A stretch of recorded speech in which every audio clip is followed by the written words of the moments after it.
Ok, então, meu nome é Ronan, eu vou estar apresentando esses casos para vocês sobre tórax. Nós vamos falar um pouquinho agora, nesses próximos 20, 30 minutos, sobre o Covid, né? Essa doença que chegou agora no mundo inteiro e que tem causado tantas mudanças no nosso modelo de vida, né? Então, vamos entender um pouquinho sobre o Covid. Aqui, eu trabalho aqui no SEIB, no Colégio Brasileiro, na Faculdade de Medicina do Triângulo Mineiro, né? E o resultado do meu trabalho aqui é o resultado de uma equipe maravilhosa que está sempre trabalhando comigo, né? Entendendo que uma equipe forte é muito importante, de pessoas que fazem a gente poder crescer profissionalmente, né? Que confiança não é uma coisa que se reflete. Confiança é uma coisa que a gente conquista com uma equipe de alta performance regional. Então, o coronavírus é um nome de uma família de vírus, né? Que circulam predominantemente em animais. Outros vírus, como o da SARS, por exemplo, que já afetou bastante e continua existente no mundo, são da mesma família. Como que é a transmissão, né? O ar expirado, gotículas e pelo contato físico, né? O período de incubação está entre 3 dias, mais ou menos entre 0 a 24 dias, e a maior parte dos casos é considerada transmissão assintomática, né? E como é que a gente faz o controle dessa pandemia, né? Com as medidas preventivas que todo mundo já escutou milhares de vezes, né? A questão da detecção, o diagnóstico e tratamento precoce. Então, o que eu vou mostrar para vocês é como a gente pode detectar essa doença precocemente através dos exames de imagem. Então, sobre o coronavírus, o Covid-19, o primeiro caso aconteceu em dezembro de 2019, em Wuhan, na China, como todos sabem. Tem sempre aquela história controversa da questão do mercado de animais ou não. Em 30 de janeiro de 2020, a OMS decretou emergência de saúde global e 11 de março de 2020 foi caracterizada pela OMS como uma pandemia. Então, desde de 1º de janeiro, né, foi final de dezembro para começo de janeiro, começou essa mudança onde o que a gente achava muito estranho nos nossos livros de medicina, né? Aquela figura do médico da época da praga, né? Da peste negra, que era esse médico com esse bico, com esse chapéu, com toda essa vestimenta, começou a acontecer, tornar realidade no nosso dia a dia, né? Então, esse aqui é um artigo que saiu semana passada no New England. O quadro clínico, tem algumas pessoas aqui que entendem, que estão assistindo, que entendem muito mais que eu, né? Geralmente são pacientes assintomáticos com quadro de febre, tosse, né? Dispneia, dor de cabeça, mialgia, e tem as queixas de anosmia e fadiga, né? É uma pneumologista muito famosa que está noticiando lá no Globo News em pauta, né? E ela pegou e ela estava contando que a falta de paladar dela persiste depois dela ter ficado esses dias todos. Os sintomas dela não foram tão graves, apesar dela ser idosa, né? Então, 20% dos casos são graves, com uma rápida progressão. Desses casos graves, tem uma mortalidade estimada de 3%. Isso é controverso. Tudo que eu estou mostrando para vocês aqui é coisas que acabaram de sair na literatura. Então, essas coisas estão mudando. É igual a história da cloroquina, está mudando. Então, vamos tentar entender que até o momento, as informações que nós temos são essas. Então, como é que a gente faz o diagnóstico laboratorial? O diagnóstico laboratorial, nós temos 3 testes. O PCR, né, que é o famoso aquela teste rápido, o sorológico, né, e o sorológico qualitativo, quantitativo, além do SWAB, que foi desenvolvido com tecnologia nacional, não só pelo SEIB, mas por outros laboratórios nacionais. O que nos interessa hoje é o diagnóstico por imagem. Então, 30%, ou seja, se a gente pegar os pacientes com coronavírus, 1/3 deles tem tomografia normal. Então, a tomografia não é um método de triagem, ok? A tomografia normal não exclui o diagnóstico. E a tomografia anormal não confirma. O que nós estamos fazendo aqui? Nós vamos usar parâmetros que vai dar maior confiança a vocês, médicos, na tomada da sua decisão diante do paciente, diante do problema que você tem. A questão da gravidade da doença e que você tem um curto de tempo da doença que pode deixar você numa situação complicada. Muito preciso. Tem pessoas com o microfone aberto. Eu vou pedir para fechar o microfone, por gentileza. No final, a gente abre para discussão. Então, as recomendações para uso da tomografia. Como é que a gente vai usar a imagem no COVID? Então, essas recomendações estão vindo na onde? Do Colégio Brasileiro de Radiologia, que é a entidade registrada pela Associação Médica Brasileira como capacitadora de radiologistas e que tem as normativas, né? Então, o protocolo é uma tomografia de alta resolução, se possível com baixa dose e sem contraste, para reduzir a quantidade de radiação que o paciente é submetido, né? Então, quem são os pacientes que vão fazer tomo? Os pacientes com quadro clínico laboratorial de suspeita de doença, principalmente nos casos mais graves. Ele já chegou com um quadro mais grave de dificuldade respiratória aguda. Paciente hospitalizado com sintomas, com radiografias normais, ou que tem dissociação clínica ou laboratorial, que precisa de algo mais para fechar um diagnóstico, né? E para complicações, né? E pesquisa diagnóstica alternativa. Achou que era o coronavírus e está tendo evolução diferente, então vamos investigar esse paciente. Então, essas são as indicações mais precisas. Na hora que você está colocando essa indicação, você está acertando para a tomografia segunda normativa do Colégio Brasileiro, até agora com as informações que nós temos aqui. Então, o PCR e a sorologia não estão disponíveis, a tomografia assume sua importância. Então, como que é isso? Então, assim, a gente vê muito as apresentações que o pessoal da Itália falaram, o pessoal da Espanha falou, o pessoal de São Paulo está falando. Então, aquele momento onde você está naquele caos de um monte de casos, às vezes não dá tempo de você tomada de decisão, você precisa de tomografia para decidir quem vai para a UTI e quem não vai. Então, aí é uma coisa que não é o indicado, mas que a prática tem se mostrado muito necessária. Então, aqui, eu vou ler com vocês as recomendações do uso de imagem pelo Covid-19. Essa versão publicada em 1º de abril não é mentira. Então, assim, a tomografia não deve ser usada, isso é radiologista falando, para o diagnóstico do Covid, nem tampouco para o rastreamento da doença. Então, quem dá o diagnóstico do Covid é clínica epidemiológica, ou PCR ou sorologia.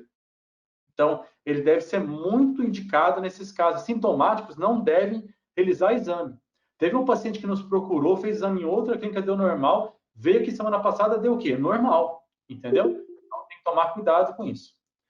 E aqui leva essa pandemia de más informações que nós estamos sofrendo muito hoje, né? Com essa guerra política, a gente com uma doença gravíssima e a gente desfocando nossa atenção, leva esses absurdos, como o caso aconteceu no Rio de Janeiro, do prefeito comprar um tomógrafo para botar na entrada da favela, no pátio de uma igreja, né? Sendo que um preço só do tomógrafo, sem contar toda a engenharia civil que precisa para isso, dava para fazer 3.000 testes. E, de novo, a tomografia vai ser normal na grande parte desses pacientes. Então, não é essa a indicação, isso é distorção do que precisa ser feito, né? Então, e os métodos de imagem?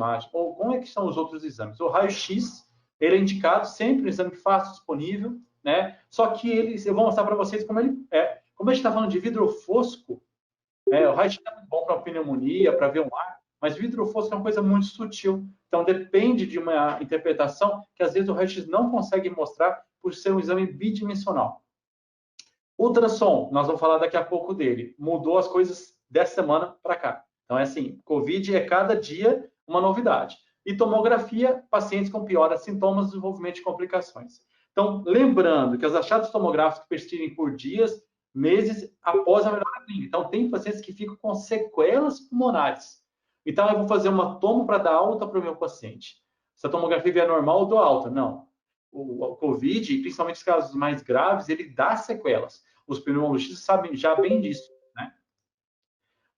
Ultrassom. Então, o ultrassom, até semana passada, era esse o laudo aqui. Laudo não, a interpretação. Que ultrassom é um exame que pode ser usado, né?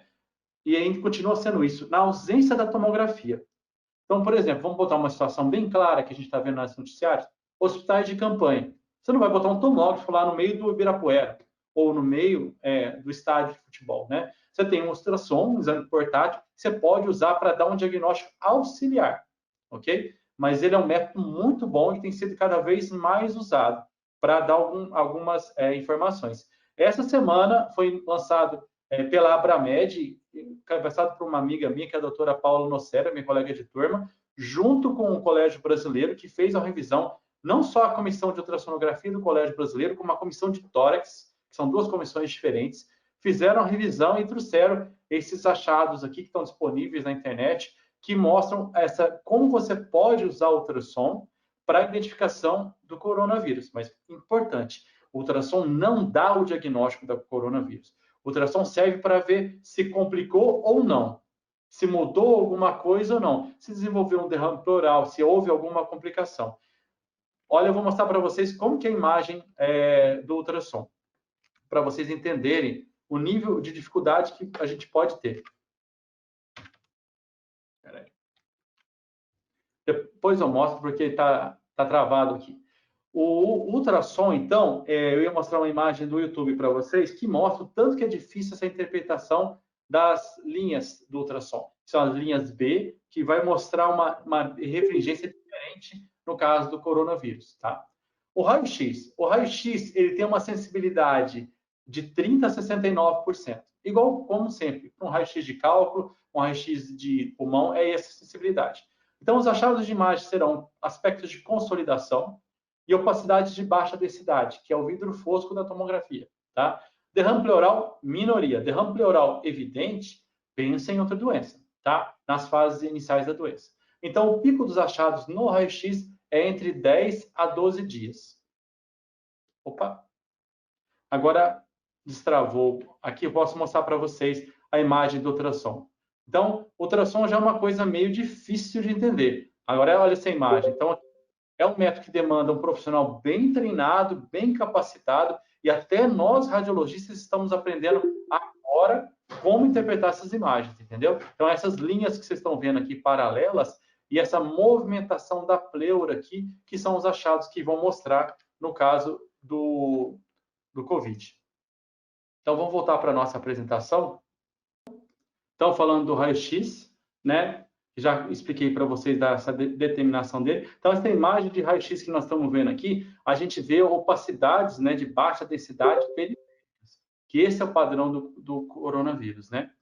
E atomo? Atomo tem uma sensibilidade boa, né? Acima de 60%, podendo chegar até 97%.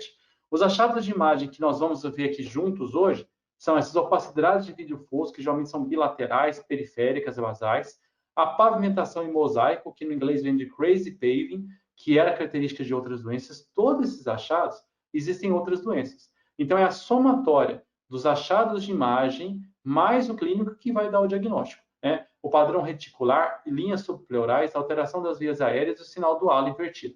Quando eu identificar derrame pleural, micronódulo, cavitação, linfonodos mediastinais, eu tenho que pensar em outra possibilidade. E tem também uma temporalidade da tomografia. Então, a gente tem fase inicial de 0 a 4 dias de sintomas, onde 56%, ou seja, mais da metade é normal, e você vai ter no máximo um vidro fosco bilateral. Vou mostrar alguns casos para vocês, já já.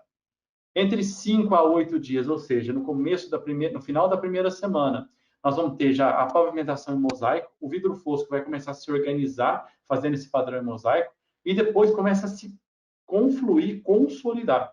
Então, depois da primeira semana, nós já temos consolidação.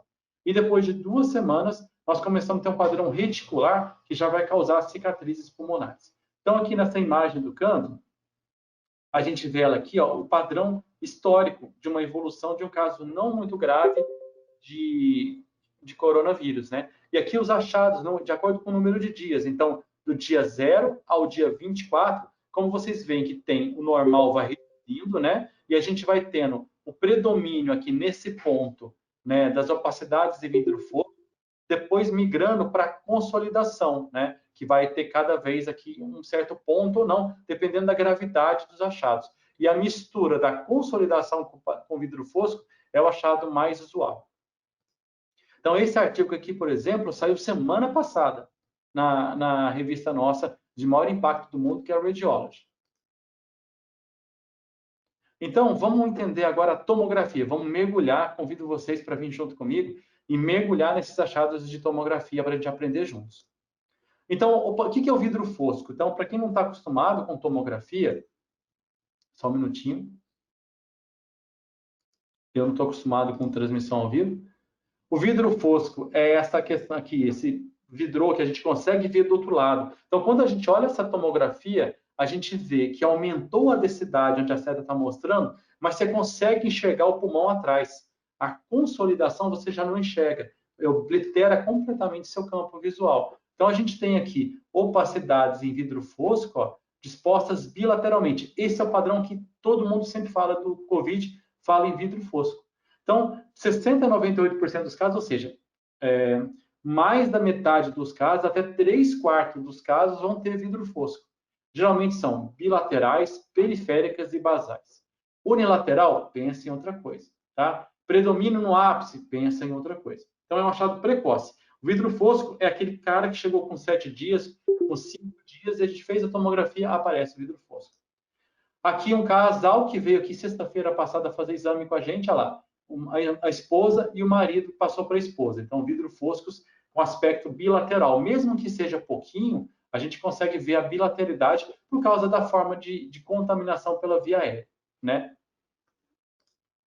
Pavimentação em mosaico, o que é isso? É esse desenho que nós estamos vendo aqui nessa imagem, axial, tomografia em janela pulmonar, que a gente vê aqui baixa densidade, alta densidade.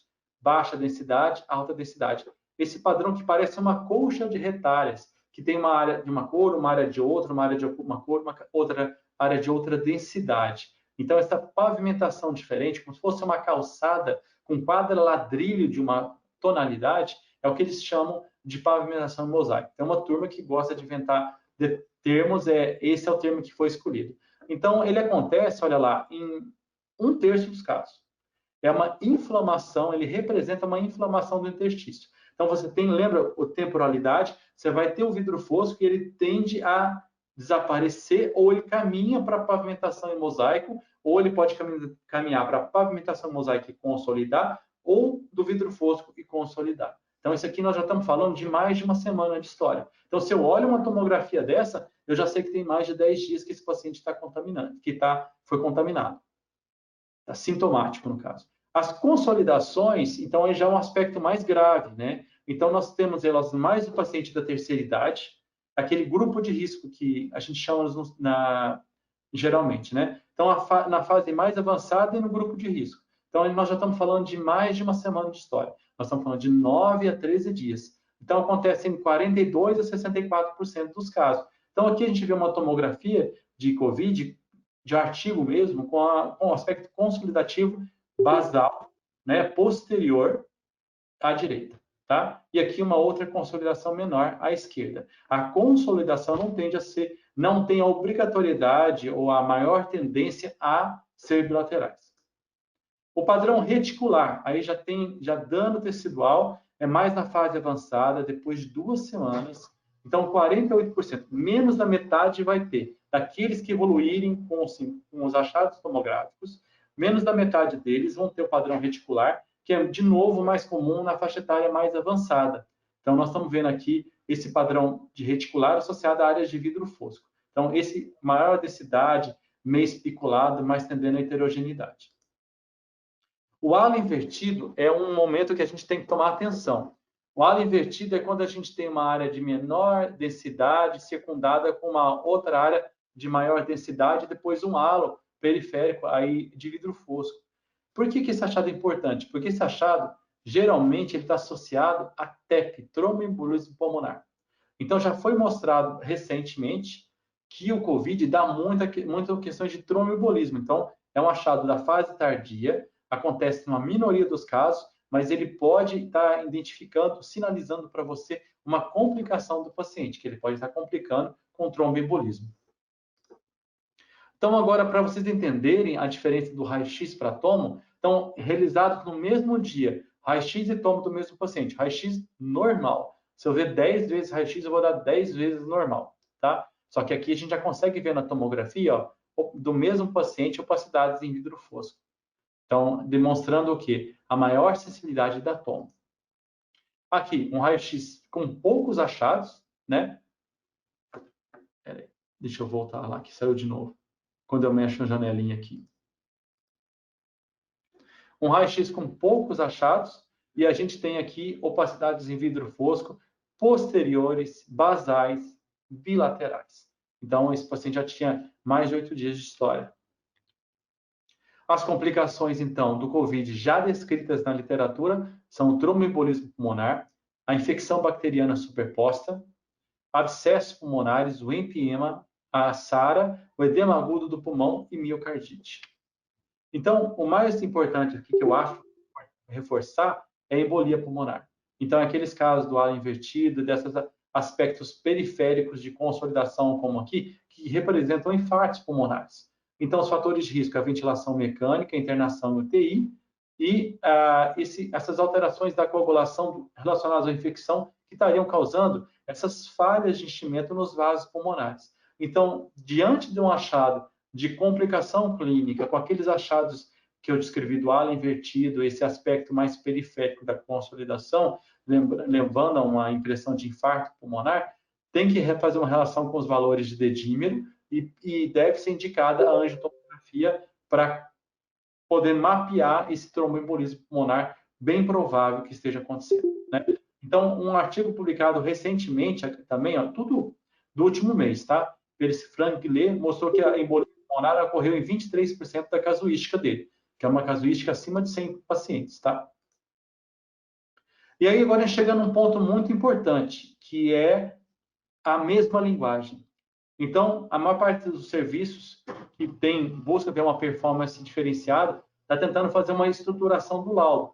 Esse laudo veio, mesmo laudo da Europa, mesmo laudo dos Estados Unidos, mesmo laudo do Brasil, com as suas devidas adequações. Então, descrever da forma que todo mundo entende o laudo em qualquer região do Brasil, tá? Então, a primeira coisa que a gente descreve, depois dos achados e da indicação clínica, é o grau de comprometimento pulmonar, que para o médico pneumologista ou intensivista que está ali junto, é importante. Então, internacionalmente foi decidido dessa forma. Então, por que você não fala em 17, em 15, em 43?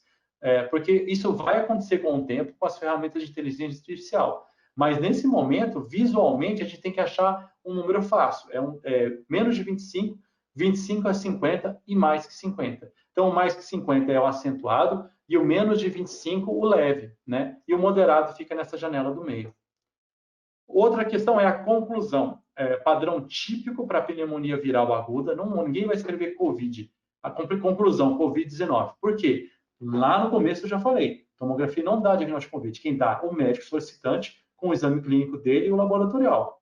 Aí a gente vai dizer que ele é típico, indeterminado ou atípico para pneumonia viral, né? Então, nesse atípico pode entrar o negativo, ou seja, sem nenhum achado, tórax completamente normal. O típico vai ser o vidro fosco periférico, basal, esses achados que eu já disse para vocês, ok?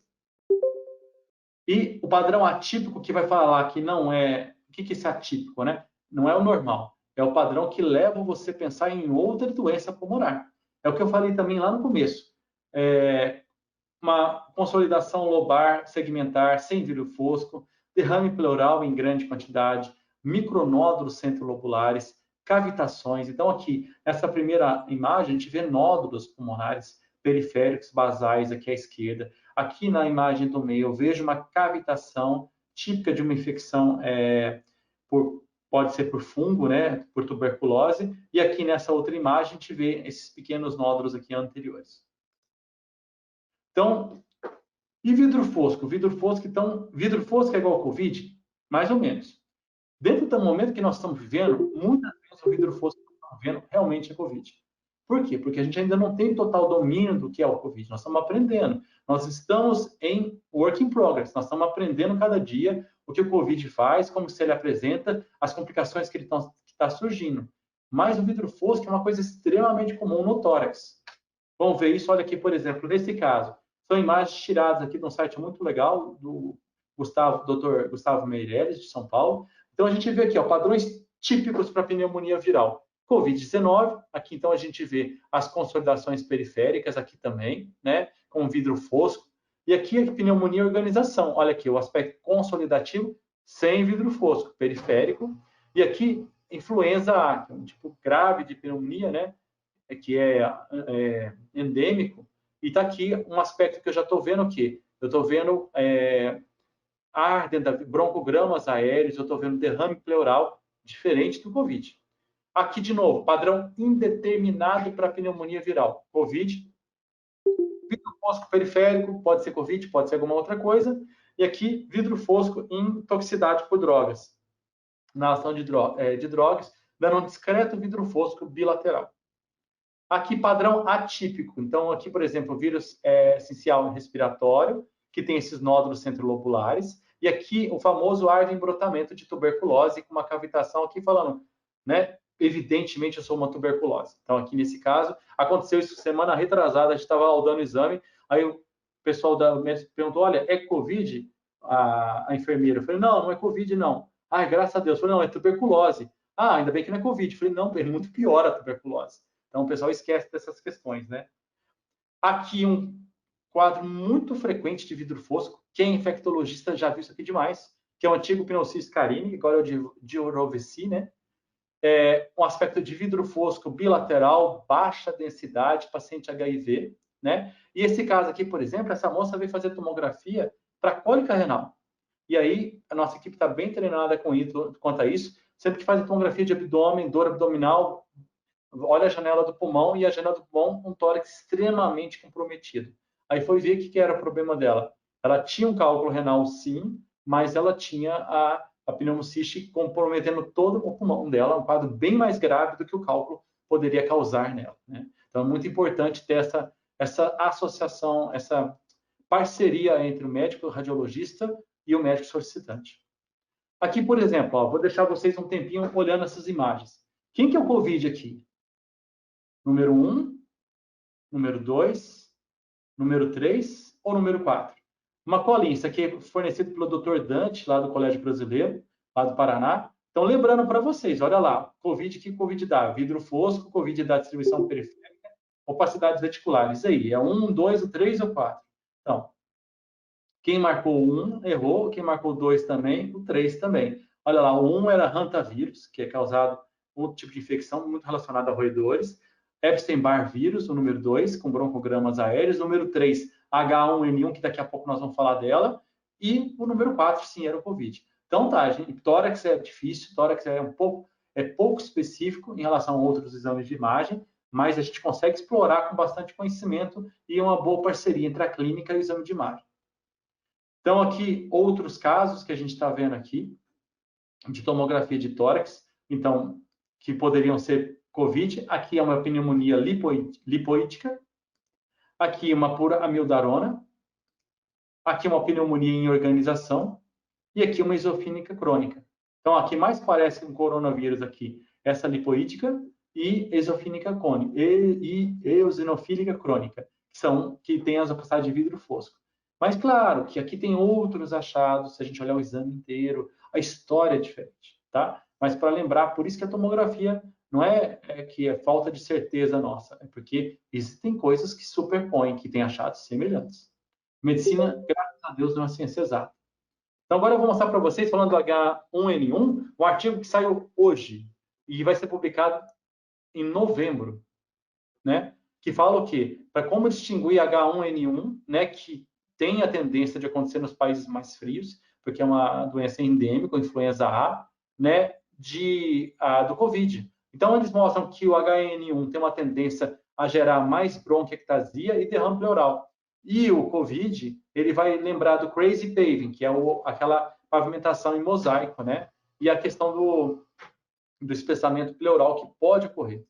Então, aqui está mostrando um caso, por exemplo, de H1N1, influenza tipo A, que a gente vê o broncograma aéreo, né? As bronquiectasias, né? E os aspectos consolidativos diferentes do que a gente vê no COVID. Aqui, por exemplo, tem muito essa questão da linha subpleural, aqui, ó, da preservação do vidro fosco no padrão reticular. Então, é legal esse artigo, é bem interessante, acabou de sair a publicação quentinha do forno para vocês.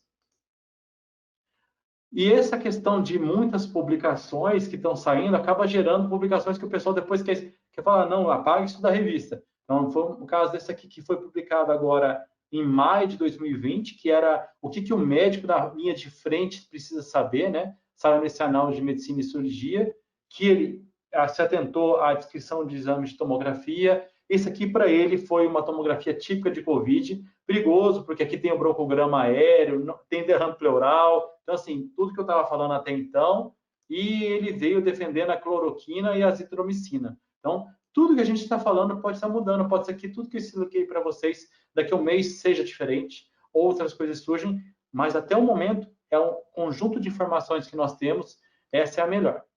E tem muita gente trabalhando nisso. Isso aqui é muito legal, é a iniciativa que nós estamos terminando de filiar nossa participação da Universidade Federal Triângulo Mineiro, com a USP São Paulo, que tem o Covidário lá, que tem a maior UTI do mundo para a Covid, né? E eles estão com um número de casos, então os radiologistas lá, junto com a TI, estão fazendo um algoritmo para poder identificar o Covid e ajudar o médico na quantificação de comprometimento pulmonar e ajudar o médico que está em locais distantes a ler um raio-x de tórax, né? Esse aqui é o site do Gustavo Meireles, que eu falei que é muito legal, tem bastante diretriz, manual, ele está sempre muito bem antenado. Tem as aulas europeias, que são bem interessantes, porque eles viveram melhor do que a gente essa crise, então tem muita opinião dos italianos, dos alemães, dos franceses, de como eles fizeram nesse embate. Foi muito bom lá no começo, em março, quando eles estavam mergulhados e estavam transmitindo esse conhecimento. E o Colégio Brasileiro também tem várias diretrizes de como desinfectar a sala, de como laudar os exames, de como tudo deve ser feito. Então, o mundo inteiro está combatendo esse vírus. Por isso que eu sou bem esperançoso que a gente vai sair muito melhor dessa crise que nós entramos. Então, o papel da tomografia de tórax. Então, nesse paper aqui, grande, feito na Radiology da semana passada, se não me engano, poucos dias, que mostra que tomografia normal,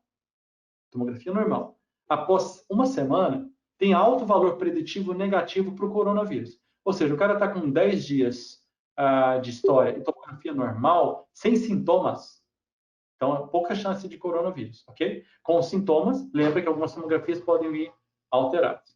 Tomografia normal com sintoma, até metade dos casos. Então, o sintoma é muito importante. E sempre pensar nos outros vírus. Eu sempre que isso está sendo muito reforçado nos achados. Então, para a gente encerrar aqui o parte final da aula, mostrar uns casos de Uberaba e Araxá. Esse aqui é de Araxá, paciente de 59 anos. Olha como que é o padrão temporal. Então, isso não é ciência, foco, ciência, né? Então, a gente está aqui no 9 de maio, o paciente apresentou lá com consolidações, vidro fosco periféricas, né? Que evoluíram como 11 dias depois para aspecto consolidativo fino derrame pleural. Tá vendo aqui? Então, como a evolução da doença. Talvez aqui a gente pensasse até na possibilidade de um TEP associado. Então, olha o raio-x desse paciente no meio do caminho, entre 9 e 16 de maio. Então, aqui está a importância do raio-x, às vezes em questão de ultrassom, na ausência de uma tomografia disponível, é muito importante. Aqui um outro paciente de 48 anos com 5 dias de história. Já com 5 dias, já começando a aparecer o vidro fosco, né? Tá? Então, para vocês verem como ele começa, essa é bem o comecinho da história. Paciente de Uberaba, né? Aqui a gente já vê muito derrame pleural, o vidro fosco, um aspecto de espessamento linear de septos interlobulares. Aqui, qual a atenção que tem que ser tomada? Olha, tem achados que não são muito frequentes. Será que não tem uma pneumonia bacteriana superposta? Será que a gente não tem outros achados? Então, esse slide está aqui para mostrar isso para vocês. Então, um raio-x minimamente alterado com as opacidades. Então, quando não tiver com padrão indeterminado, aí a gente tem que pensar em outros diferenciais. Aqui, típico de COVID em fase inicial, mas já com 12 dias de história. Então, o paciente que é o quê? Ele não evoluiu, ele ficou no vidro, entrou no vidro fosco e permaneceu no vidro fosco até então, com 12 dias de história. Então, vidro fosco bilateral, periférico, basal. Então, vocês podem ver aqui que os campos superiores do pulmão estão preservados. Aqui, o achado mais importante. Então, se vocês forem levar alguma coisa dessa noite, que vocês estão me dando o prazer da companhia aqui, lembra do pavimentação aqui, do Crazy Paving, em mosaico, desse aspecto de inflamação intersticial, que tem áreas de baixa densidade, com áreas de maior densidade. Você olhou isso aqui com vidro fosco, olha, dentro do paciente com sintomas, é muito provável, mas muito provável que seja coronavírus, ok? Existem diferenciais, mas esse aqui, pelo artigo que mostrou, até do HN1, ele já se destaca. Né? Então, só o vidro fosco não ajuda muito, mas o vidro fosco com outros achados ajuda. E olha a tomografia de tórax, compara aqui como é o que o vidro fosco que você está vendo, você vai conseguir imaginar depois o raio-x. Ou ver o raio-x igual vocês estão vendo as opacidades periféricas de baixa densidade aqui, a tomo vai estar assim. Não precisa pedir a tomo para fazer isso. Pode pedir a tomo no começo ou na complicação depois da doença. Aqui um paciente dessa semana. Então, muito clássico para a fase inicial do Covid. Opacidades, olha a disseminação aérea do vírus, né? O comprometimento de vidro fosco, né? Esparso. Esse esparso pode ficar assim, ou, de novo, ele pode evoluir para pavimentação em mosaico ou aspecto consolidativo. E aqui, um último caso, aí a gente já está vendo a tendência à consolidação periférica, aquele aspecto que pode evoluir para um padrão de reticular. Olha a diferença do raio-x dele. Então, a gente vê uma densidade maior periférica no raio-x. Não é tão baixa densidade quanto aqueles outros casos que eu mostrei para vocês. Certo? Então, eram esses os casos que eu queria discutir com vocês. Eu agradeço muito a presença de vocês. Agradeço as pessoas aqui que me ajudaram a montar essa aula, porque a minha maior especialidade não é tórax, mas a gente está firme aqui para ajudar e a ensinar e transmitir conhecimento, né? Essa aula vai estar gravada, eu tenho o Instagram e um canal no YouTube que chama Radiologia Acadêmica. Eu vou estar postando lá amanhã, para quem quiser compartilhar depois e ver alguma besteira que eu falei para me mandar, fiquem à vontade, tá bom?